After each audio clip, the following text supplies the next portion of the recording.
वर्तमान समय में और ख़ास रूप से पिछले 11 साल के अंदर इस देश में महंगाई किस हद तक बढ़ी है और कहाँ तक पहुँच गई है,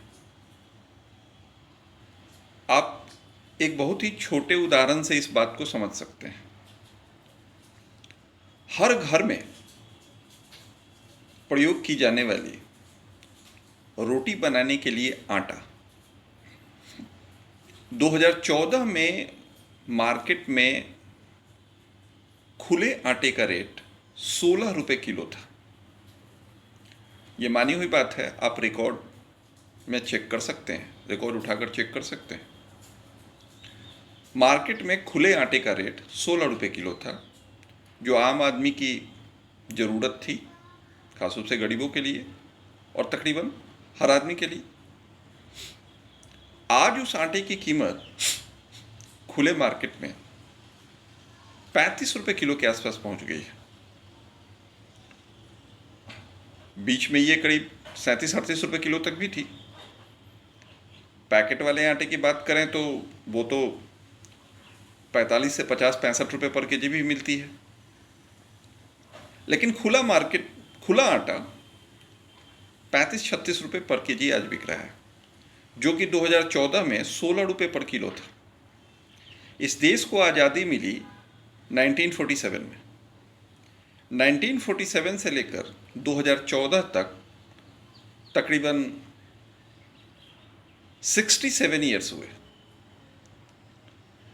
67 ईयर्स में अनेकों पार्टियां इस देश में आई, अनेकों गवर्नमेंट इस देश में आई, लेकिन आटे का रेट 67 ईयर्स में 67 सालों में 16 रुपये किलो ही रहा। लेकिन 2014 से 2025 यानी 11 सालों में ये 16 रुपये पर किलो से 35-36 रुपये पर किलो पहुंच गया।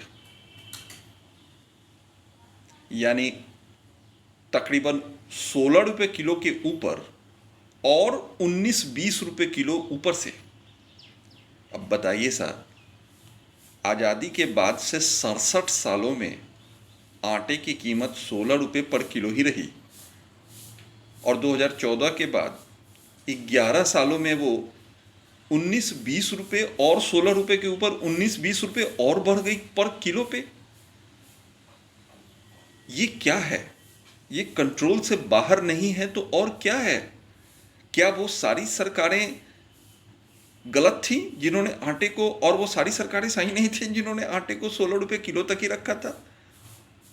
और ये पिछले 11 सालों में ये 20 रुपये किलो, 16 के ऊपर 20 रुपये किलो, यानी 35-36 रुपये किलो तक पहुंच गई। ये है महंगाई का आलम, सिर्फ एक आटे के उदाहरण से। और यही स्थिति हर चीज पर है। अगर सारी चीज़ों की लिस्ट उठाकर आप देखेंगे तो ये सारी चीज़ों पर यही स्थिति है।